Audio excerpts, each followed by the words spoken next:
Assalamu alaikum. Assalamu alaikum wa rahmatullahi wa barakatuh. Sorry for being tardy. That's okay. Assalamu alaikum. Alaikum assalam wa rahmatullahi wa barakatuh. Assalamu alaikum. Alaikum assalam wa rahmatullahi wa barakatuh. Assalamu alaikum, everyone. Assalamu alaikum. Assalamu Assalamu alaikum. alaikum. Alaikum assalam. Assalamualaikum. Assalamu alaikum wa rahmatullahi wa barakatuh. Sorry about that, Doc. It's all right. All good. أعوذ بالله من الشيطان الرجيم. بسم الله الرحمن الرحيم. الحمد لله رب العالمين الرحمن الرحيم مالك يوم الدين إياك نعبد وإياك نستعين اهدنا الصراط المستقيم صراط الذين أنعمت عليهم غير المغضوب عليهم ولا الضالين آمين. بسم الله الرحمن الرحيم. الحمد لله رب العالمين والصلاة والسلام على محمد عبده ورسوله أما بعد. Alhamdulillah, thank you Allah. Another morning, another opportunity, and the floor is open for any comments, insights, aha moments, wins, successes.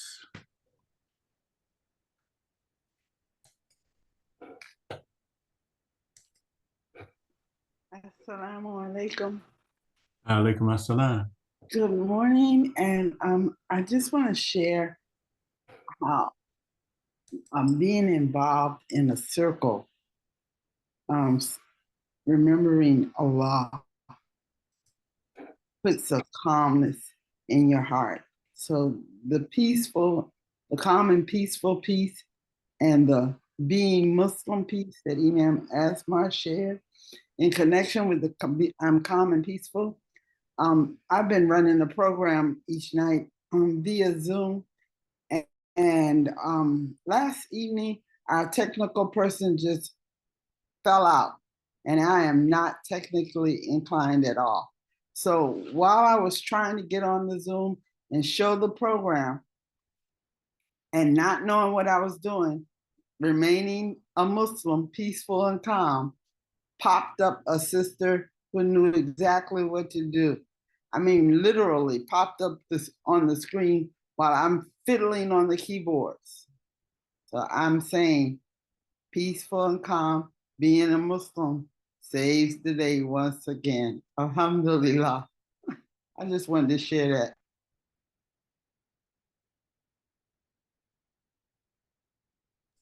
Alhamdulillah, thank you. Anyone else?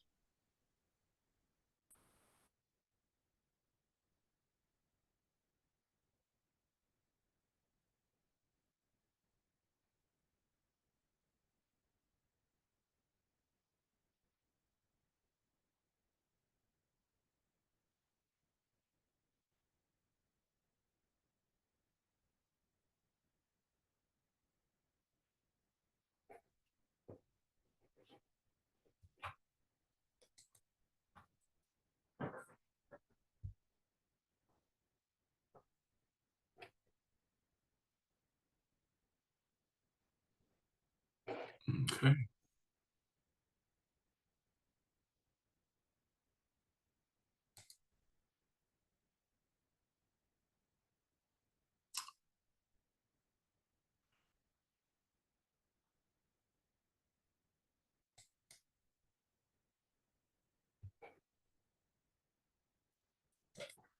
All right, let's see what we have then. أعوذ بالله من الشيطان الرجيم. بسم الله الرحمن الرحيم.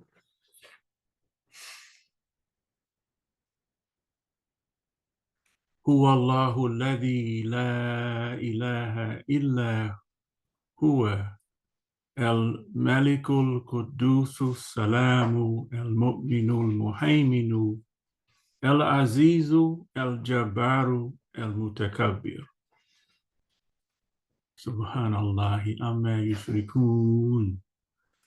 So this morning, we're going to focus on Al-Jabbar, And of course, the rendering of these various attributes, he is the one who is Allah. Absolutely no God is except him, the sovereign authority, the Holy One, the source of peace, the most faithful believer, the guardian protector, the powerful Almighty, and the greatest omnipotent power is one way to express it. A lot of different ways to express Al-Jabbar, but it's meaning that his authority and power is infinite. It's infinite, it's unlimited, and no one has that power except him. And so the root letters of this particular word, Jabara, is to set, it said like to set something right, like even set bones, if you have broken bones and you set it. But it to restore, right? It has a flavor of restoring, bringing something back to normal. And so in one of the dictionaries, the root of al-jabr is restoration and improvement, establishing peace and happiness in order by reforming something and multiplying that through, there's the el-kahar, it's another word for power.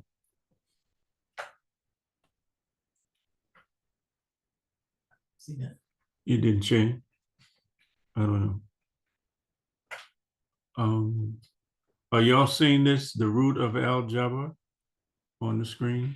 No. Okay.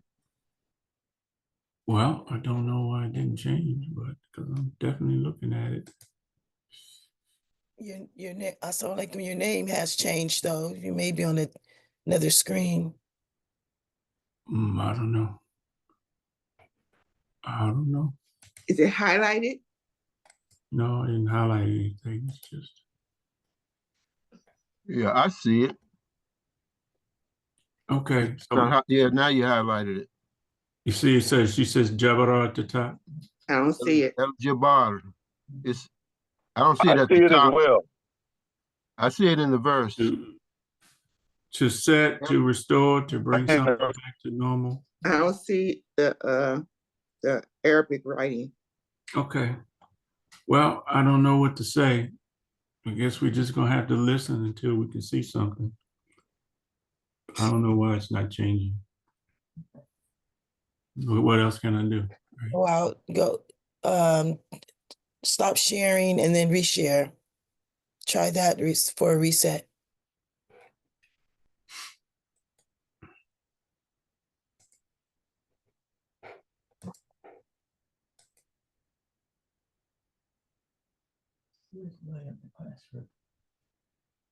There you go. That's it. We see it now.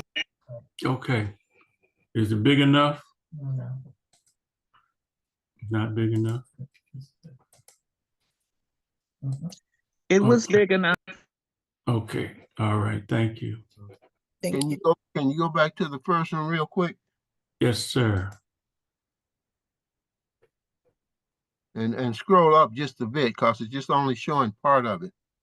It's up a little more. Yeah, right there. Perfect. Thank you. Thank you. Alhamdulillah. So it's an interesting, we had El Azizu and, that particular power, but now El Jabbar is power and dominance, but it has a different flavor of restoring things and improving things.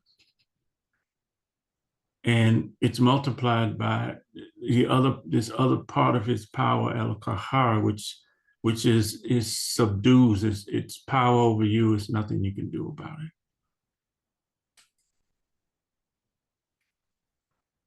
And so this idea of El-Jabbar, El-Jabbaru, omnipotent, mighty, powerful God. And here I improve him, or I improve it then he has been restored. So when Allah improves something and restores something, it comes back to normal.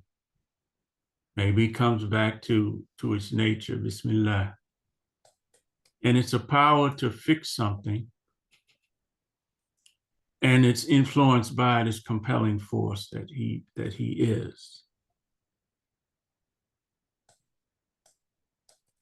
It is said that I helped him back on his feet. Then he improved. This is again from a dictionary.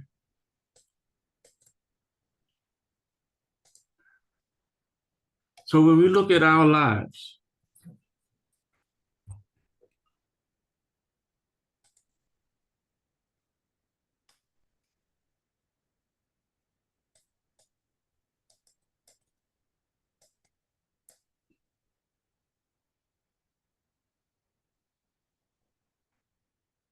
We can't hear you, Dr. Z. Are you talking? no, I wasn't. Oh, okay. Okay. So we look at our lives and we see that El-Jabbaru has definitely been with us and influenced our lives because he reformed us. And he restored us back to our nature, restored us to come back to his way and his deen, his Quran, his prophet, his guidance, his mercy, his healing. And this is the benefit, many benefits that we experience from the great reformer of our time, Imam W.D. Muhammad, Rahimallahu alayh. And so many of us, not all of us, some of us, we were out in the street. We had alcohol and drugs and fornication and stealing and robbing and lying and gangsters and prostitution and indecency and jail and all types of criminal activities. But El-Jabari touched us, right? And he gave us a leader and a teacher to guide us, to show us and lead us into our nature, into the way Allah wants the human being to be. And, we've been working 40 years on that, right? It's a lifelong work. And he took us out of illegal kinds of activities and restored us and reformed us. And it was something that we couldn't resist. We accepted it. And of course, his power is over everything. Yeah. So transformation, right? Cleaned us up, became moral citizens. We became productive, right? Contributing to society. Right? Accepted our responsibility as American citizens. We took ourselves more seriously, education more seriously, business more seriously. We raised our children in moral environments. And there's limitations, in the English language here, because his power has many different, I call it flavors, right? As we've gone through these different attributes so far, and all of them seem to be linked to me. We're looking at El-Jabbar as the supreme, omnipotent, unlimited, infinite power is Allah, belongs to Allah. And it comes out of, maybe you could say, we look at the most faithful believer, and as that, then he's also guarding and protecting us. And he guards and protects us with his almighty power and his supreme unlimited power to restore things.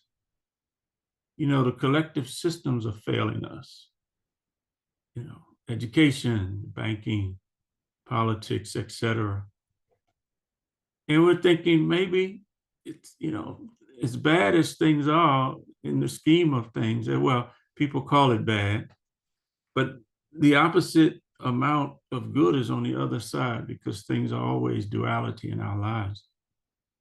And so maybe what's happening right now is a way to prepare. Allah's going to reform and restore the authority of the individual to lead themselves.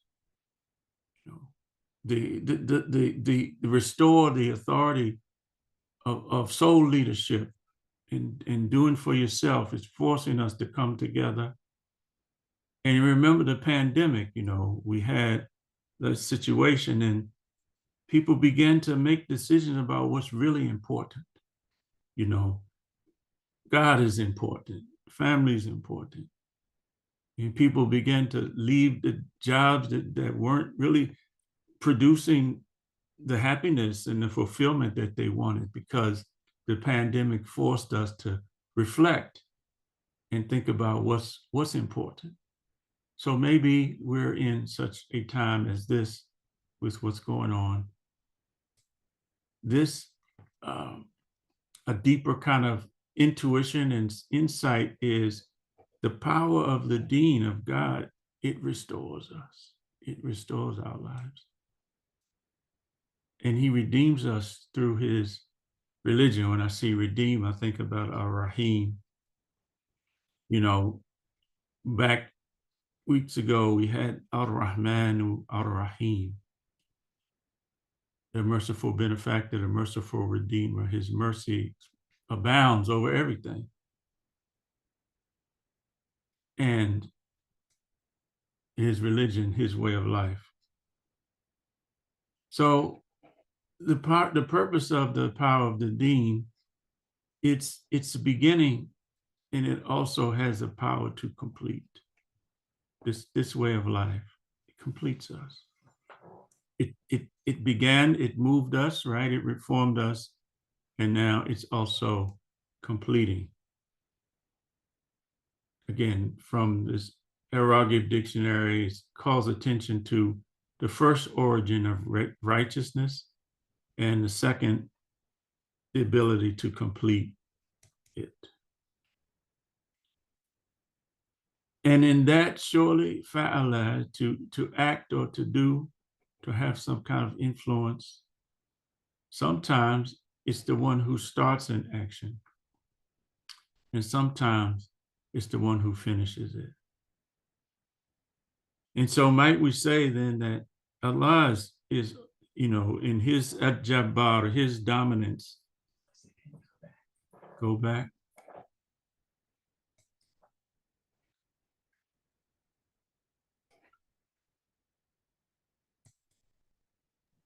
Just a minute. My phone is acting crazy. Thank you. Is this where you wanted to go back to? Yes, sir. Thank you. Shukran.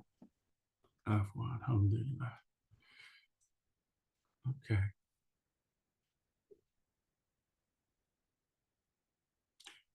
Yeah, I mean, his power. He's the origin. He's the first one. He completes it. He finishes it. And how important is it to just be aware?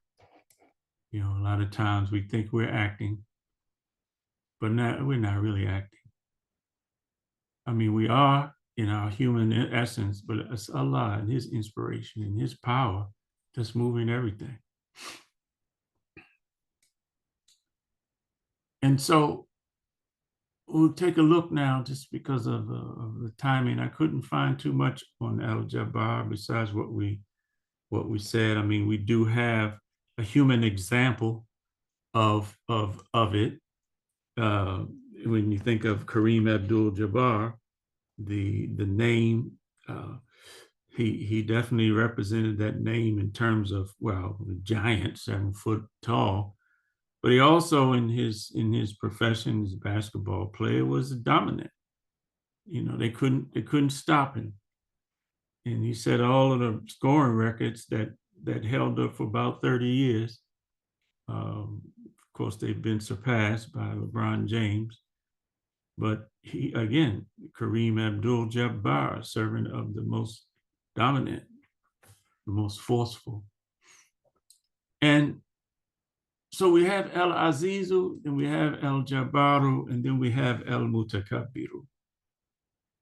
We say the dominating ruler, commander within himself. It's a lot of different ways to define this word.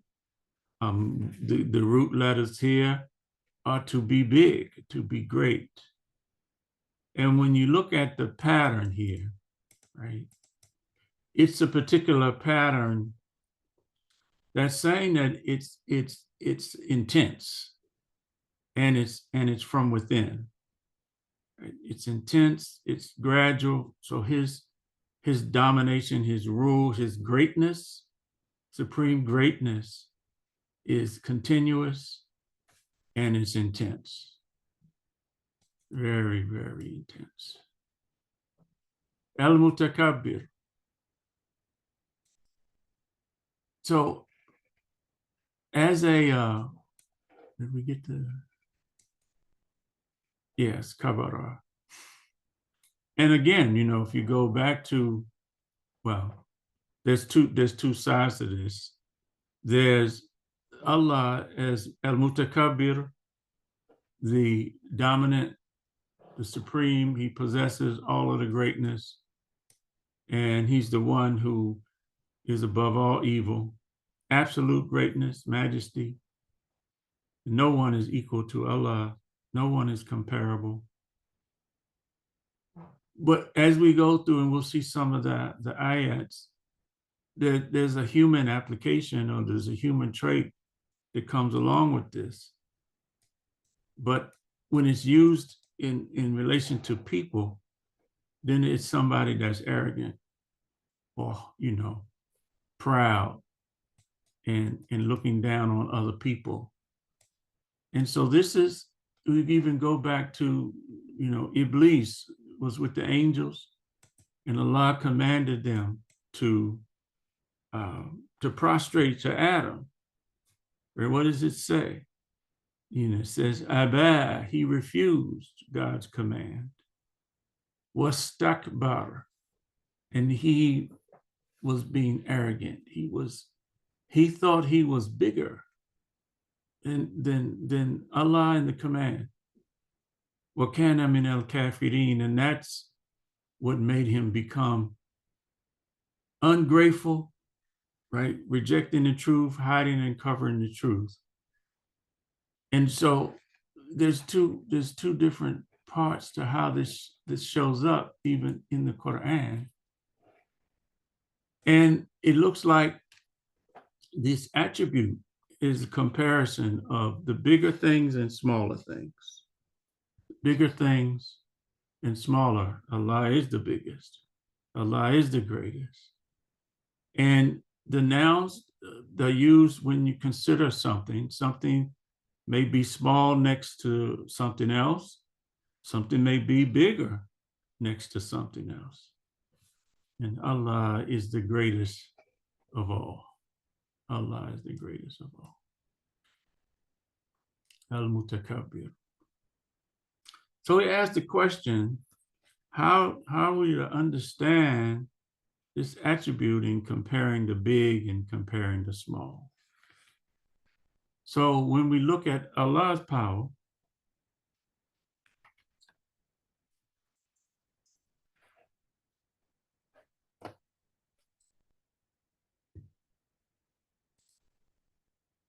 when we look at Allah's power and his dominance in relation to the creation, there's no comparison, right?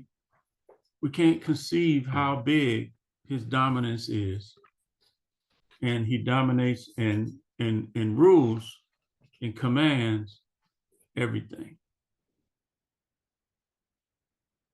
And it looks to me like part of it is I need to be willing to pay attention to what's in front of me in the present moment and allow that power that Allah has to do what it's going to do in my own thinking. Because, you know, as a human being, I can get, oh, I think it should be this way, right? But Allah got a different plan, right? Particularly around things that we want, certain things that I want. And I'm intentionally saying I to own the statements. Maybe other people are not like this, are not like that. I think they are, yet I'll just own it for myself. And so recognizing that Allah is dominating, then let's, I want to be in that frame, in that energy, in that understanding. So again, his dominance is over all of his creation. It's unparalleled. And his supremacy is not just power, but it's perfection, right? It's wisdom. Everything he does is with a wisdom and a mercy. So it's absolute. And the creation is dependent upon him and his absolute power, his greatness, right? The creation is limited. And if anyone has any sense of greatness, I would say gratefulness, interesting, you just change the A and the E from grateful to grateful. I guess there's something in there. But whatever the human being has, it's limited, and it's something that Allah gives to whom he chooses in terms of that mulk, that authority. And everything in our existence comes from him. We're totally dependent. So here's an ayat, right? Allah, there's no deity except him, the ever-living, the sustainer. Yes. Allah. 2:255. And I think this is coming right before Ayatul Kursi, but this is part of Ayatul Kursi. Yes. Goes on and on in terms of his attributes, his power. Second,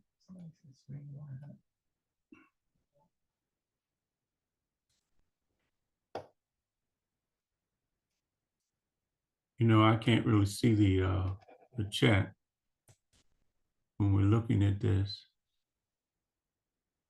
Is this what you want?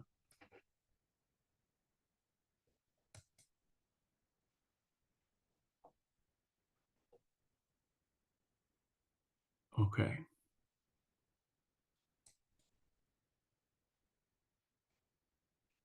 Again, his knowledge is infinite. Creation's knowledge is limited, right? Past, present, future. We don't know what's happening in the future. Allah knows. He knows what's before them and what will be after them. And they do not compass it. None can compass his knowledge except as he permits it, allows it. He says, Wallahu ya'lamu wa antum la ta'lamuna. Allah, he knows, and none of y'all know. You don't know. Think you know. As soon as I think I know something, Allah shows me that I don't know. He has his way of keeping us humble, which is our program anyway. The Imam always says Allah knows best, right? So his power, al-mutakabiru, right? Ours is, his creation is weak.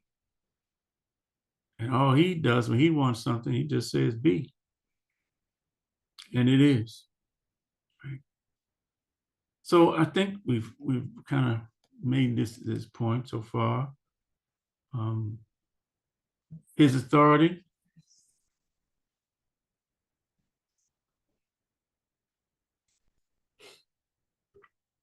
So in Surat Yasin, we have this ayat here.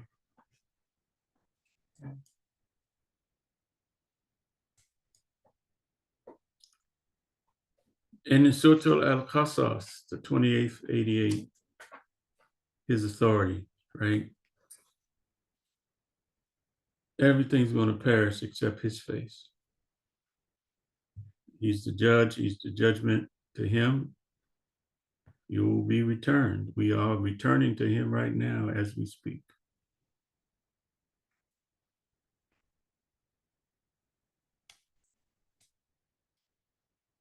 And justice is justice. It's perfect. We look at it and think, oh, no, there's no justice. But we're looking at human beings and creation, which is flawed. Allah's justice, his rule is perfect, his justice, and he will not be unjust to anyone.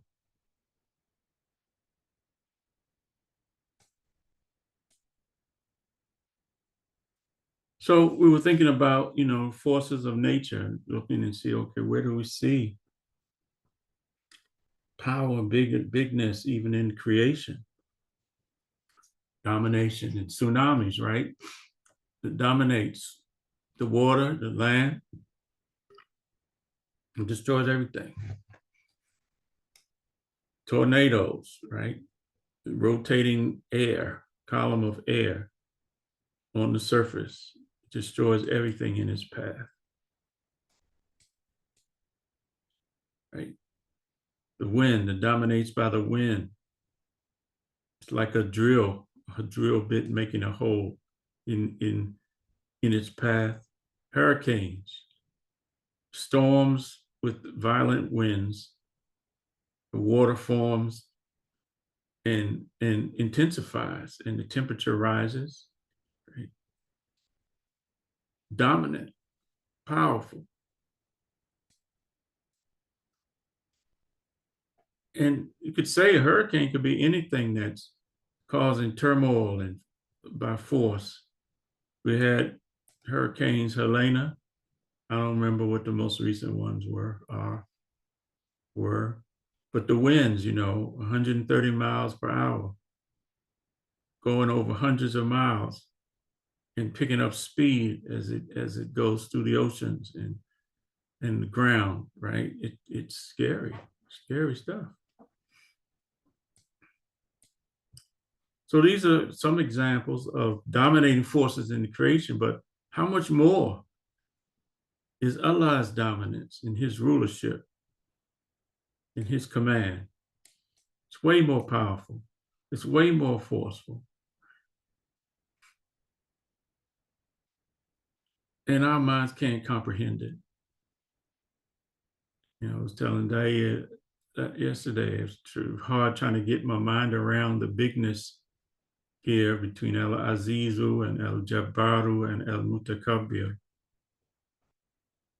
And even though I can't comprehend it, it still exists.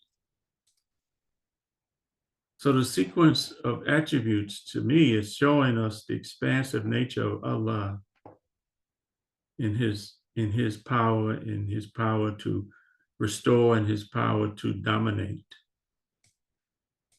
And these are foundations for how we can get to know Allah and also know about who and what he is, his capability as he describes himself. And all of these things are everlasting. There's no change in his way.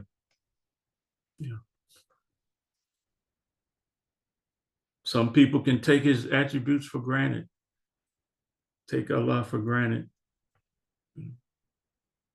But if we take the time to really contemplate, understand them, and I think, because of our opportunity these mornings, we put our mind on something, and then during the day, we see things that show up in line with what we talked about or thought about in these mornings.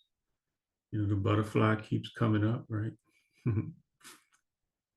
But if we seek to understand them, then it's going to enhance our worship. If we keep Allah's attributes on our mind, it's going to expand our lives.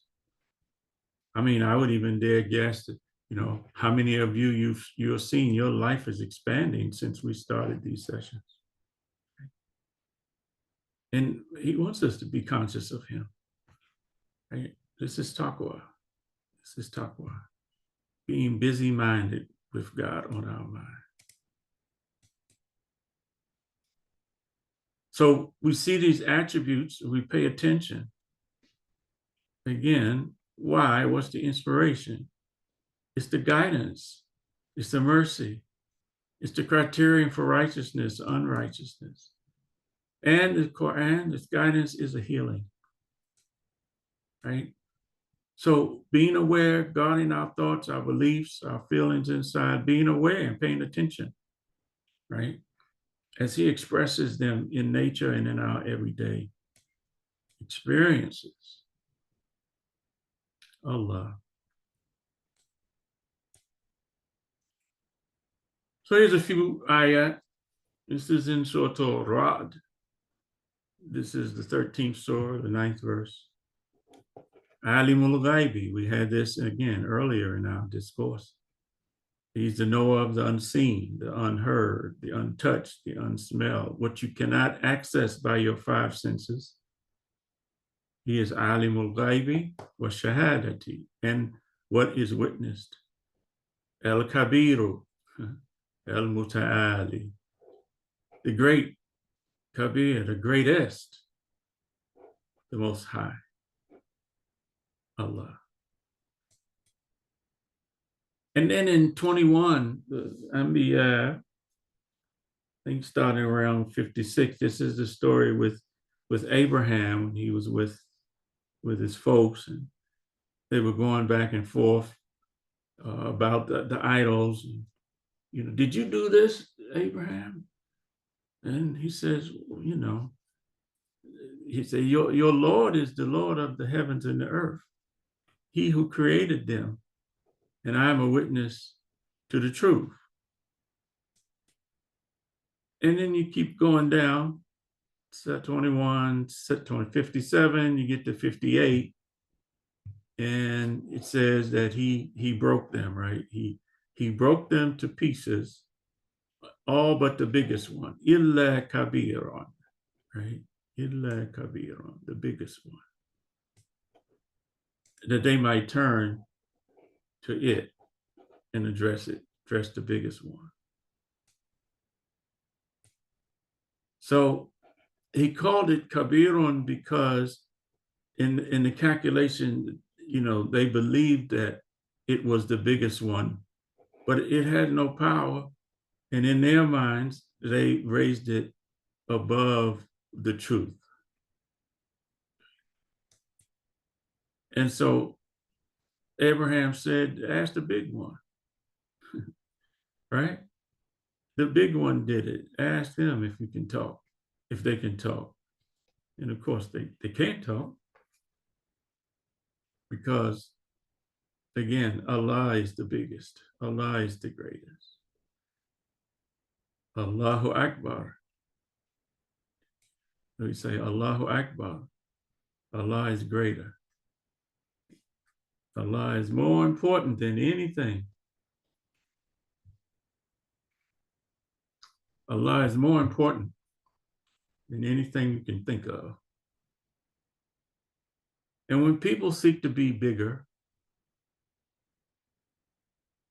then it's associated with sins and crimes and wickedness. And again, goes back to Iblis, that mindset. So in Surah Najmu, the stars,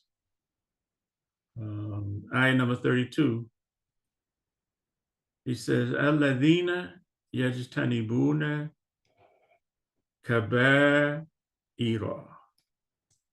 There's the word again. Al-ithmi wa al-fawahisha illallah. I'm sorry, illal lamama. Well, fawahisha illal lamama. Those who avoid the great sins.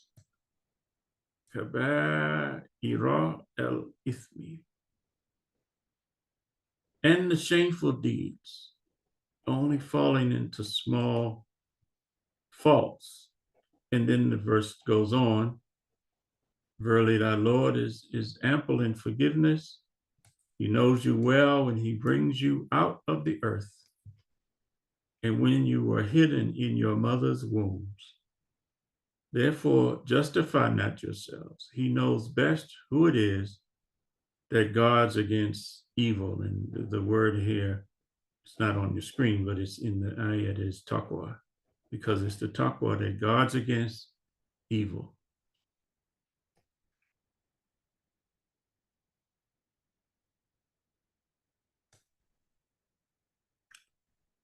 In the fourth surah, Surah An-Nisa, the women, he said, In tajtanibu kaba'ira ma tunhauna anhu.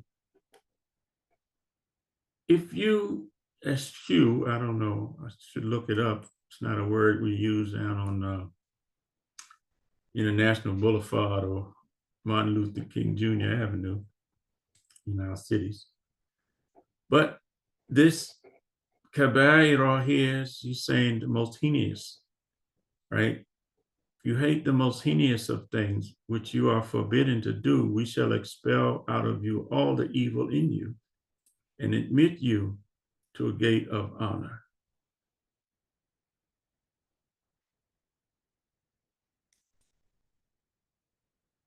And then in Baqarah 219, Qul fihima ithmun kabirun, big sin.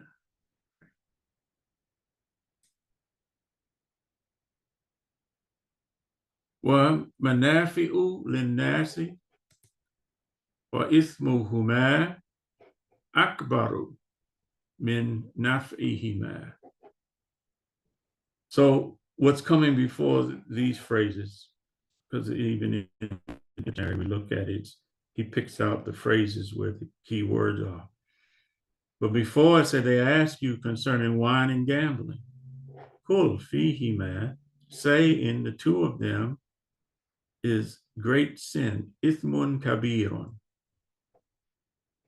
and some profit, wa ithmuhuma akbaru min naf'ihima. The sin is greater than the benefit.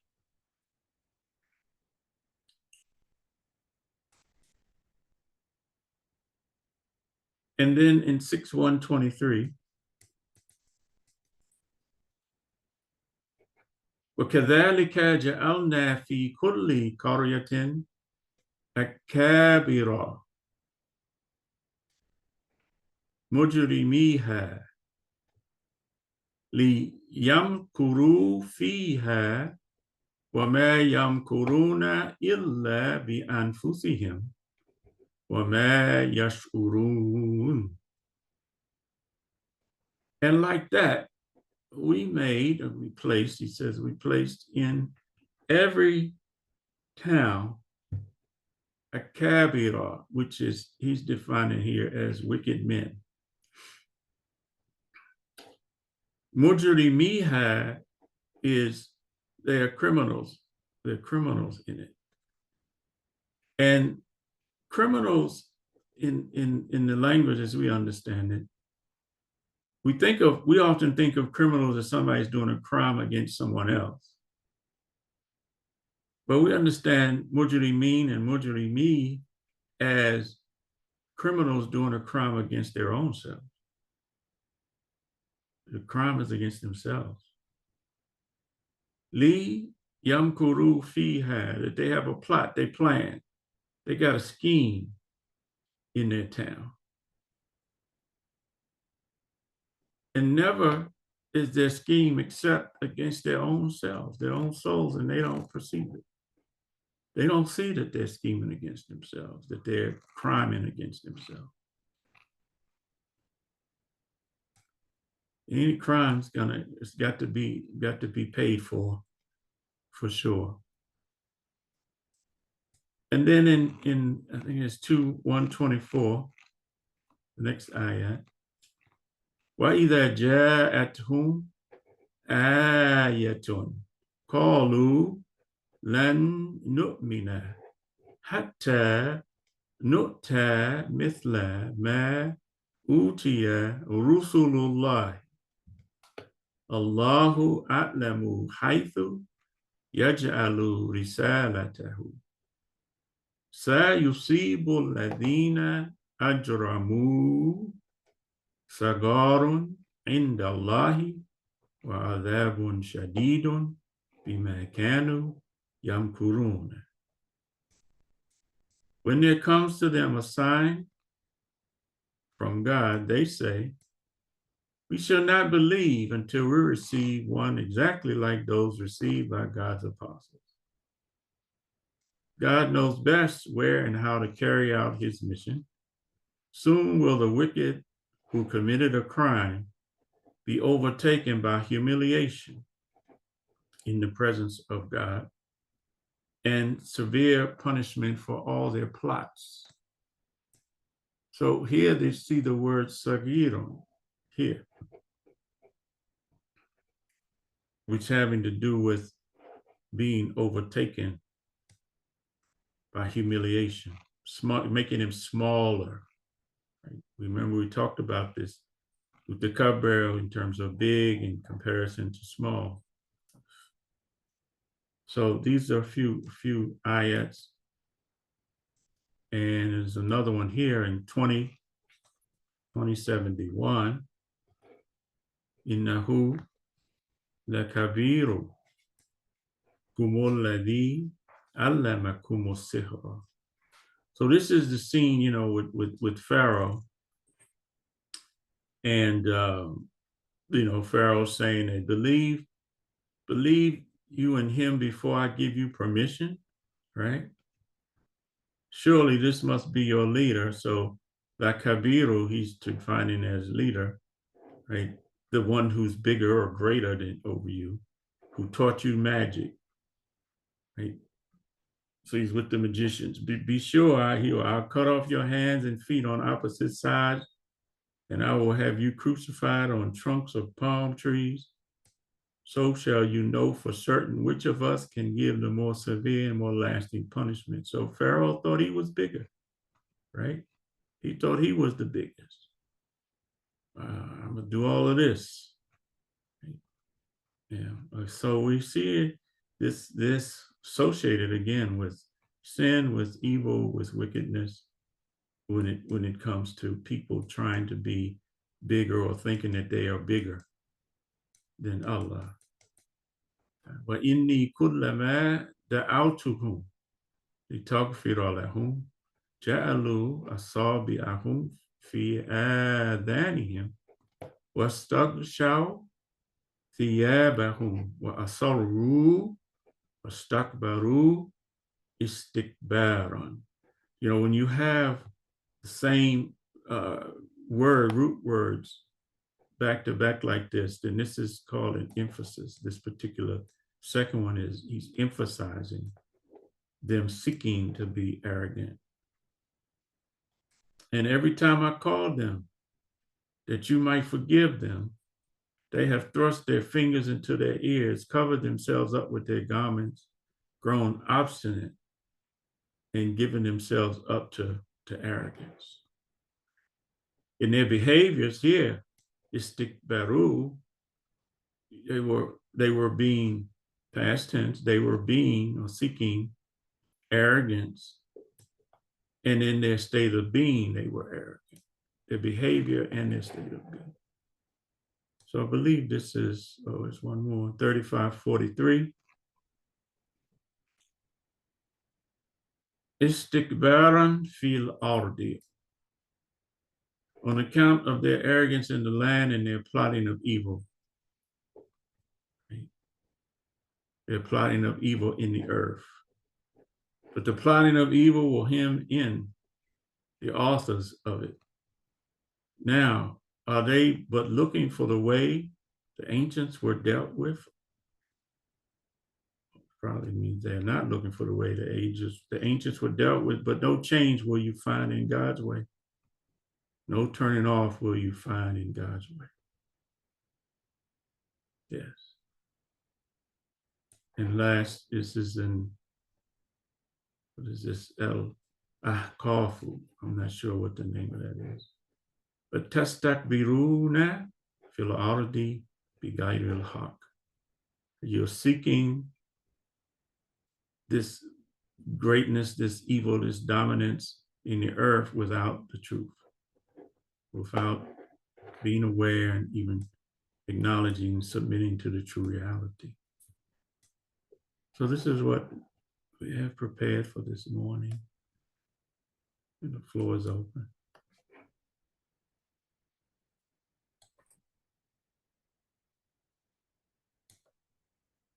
Assalamu alaikum. Alaikum assalam. I was just thinking about what the Imam said yesterday. Can you speak up a little bit, because it's I'm sorry. barely hear you. Is that better? That better? That's there. That's a little better. I was just thinking about what the Imam, the ayat yesterday, in conjunction with this, how this is building. You know, how yesterday he spoke about how men are all concerned with Allah, but forget to look at their own self, look at their own, reflect on their own selves.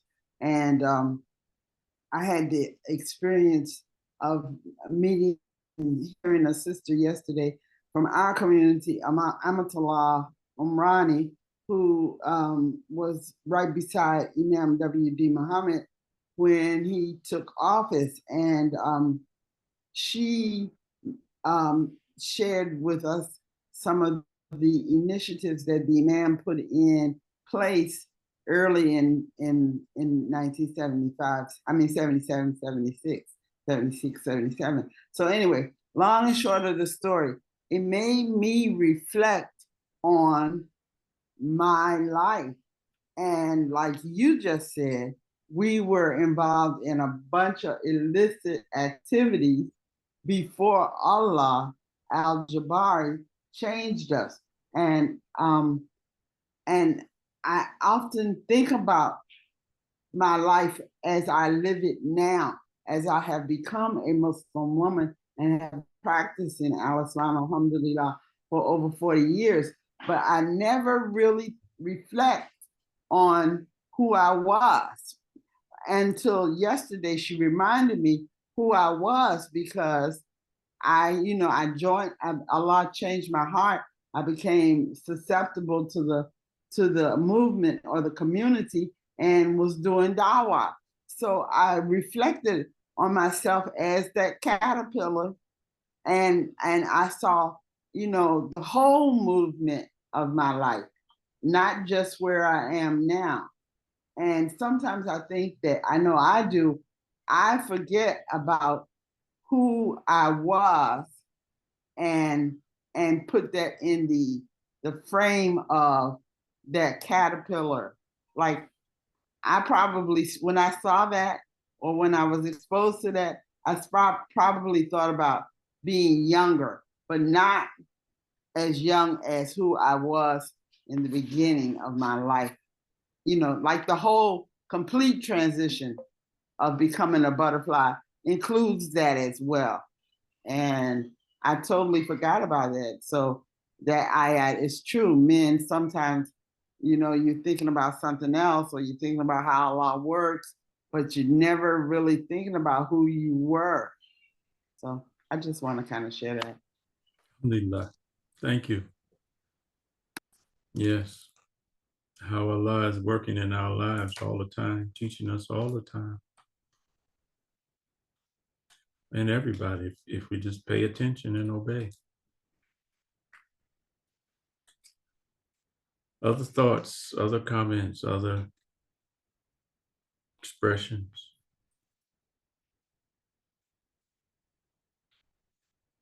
Assalamu alaikum. Alaikum assalam. This is Shaheed Wangara. Yes, sir. I always take notes when you talk, Dr. Say. Thank you, brother. Praise be to Allah. I don't know. I kind of I'm studying Bilal right now for this African American History Month, and I'm one of the believers that like to call the adhan. and the significance of paying attention to things, you know, that it suggests to my mind. In your last ayat, you were pointing out about those who stick their fingers in their ears. And it just made a connection I had never really saw before. You know, they want to close, they don't want to hear what Allah has to say, or they don't want to hear the truth, you know, and so they stick their fingers in their ears. And there are some Weathens who also stick their fingers in their ears when they're calling and I'm saying to myself, so we don't do that. You know, I wasn't taught to do that. My understanding of how we were taught to do that then was not to stick our fingers in our ears, okay?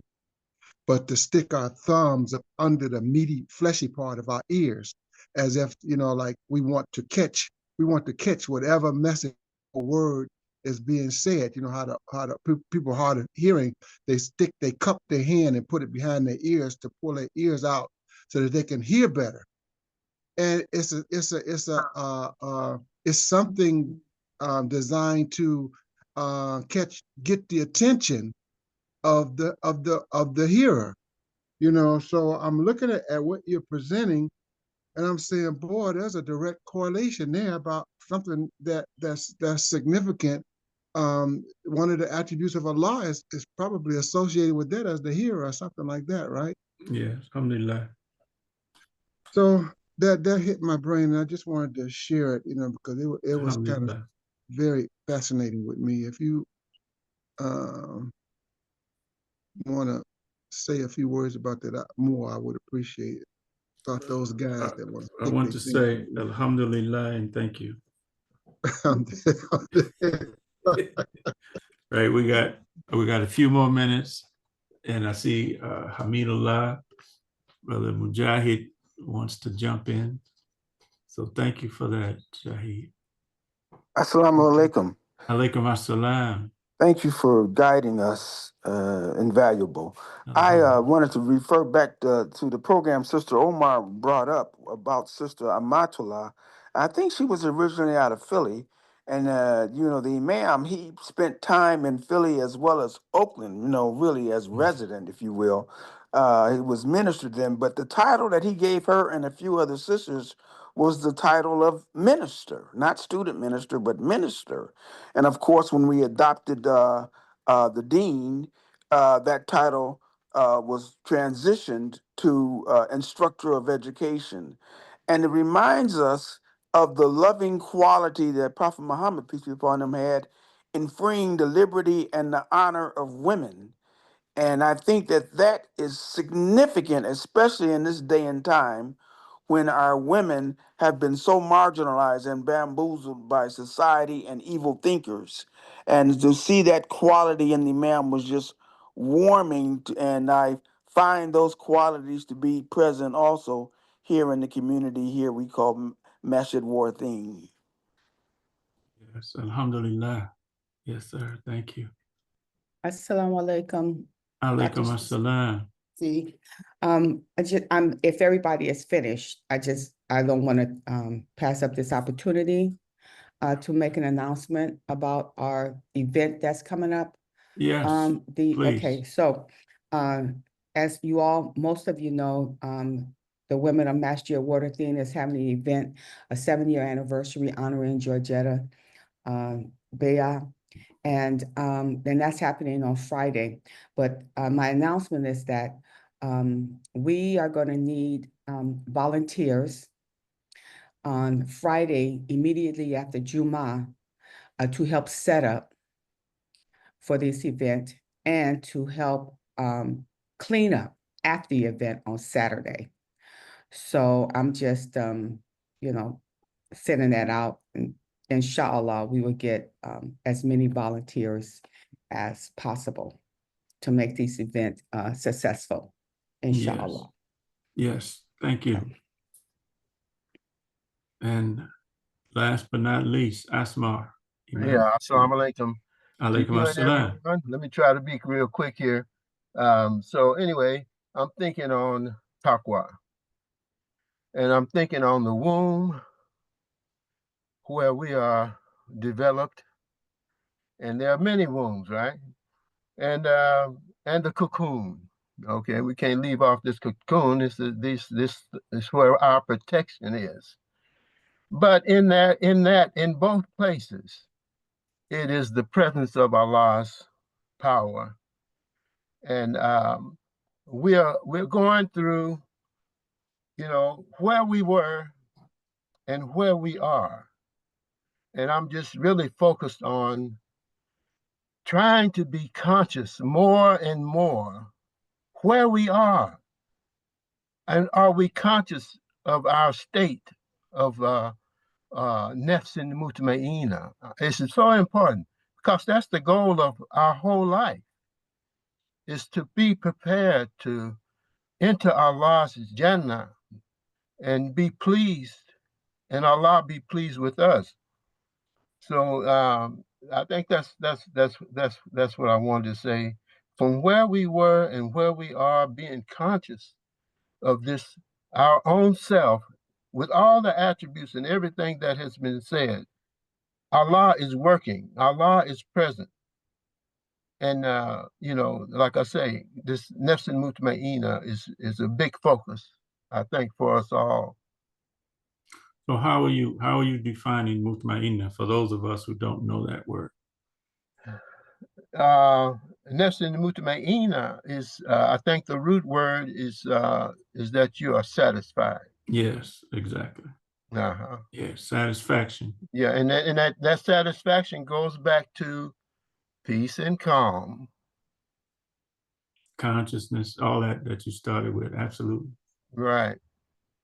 Beautiful. All right. Well, thank you. Thank you all. We thank Allah. Rabbana taqabbal minna innaka antas samiul alim. Our God evolve, accept this from all of us, for surely you are the one who hears and the one who knows all things. Ameen. Alhamdulillah Rabbil Alameen wa salatu wa salam ala Muhammadin Abdullah.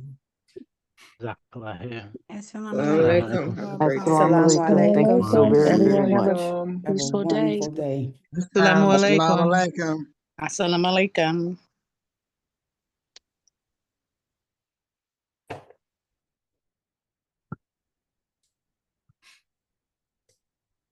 Assalamu alaikum. Thank you, Dr. Zay. Alaikum assalam, Bilal. Thank you. How's it going? Good and grateful? Yeah, it's going good. They're Assalamu killing me on alaikum, training, Dr. but Z. Yes. Assalamu I'll be all alaikum, right. Dr. Z. Thank you. I'm proud of this community. I'll talk to y'all in a minute. Okay, Inshallah. well, assalamu alaikum. Alhamdulillah. Thank you, Dr. Z. Incorrect name under your picture. What is that? Incorrect name under your picture. Oh, yeah, I don't know what that is. I don't know how that is. It says William Ashford. Assalamu alaikum.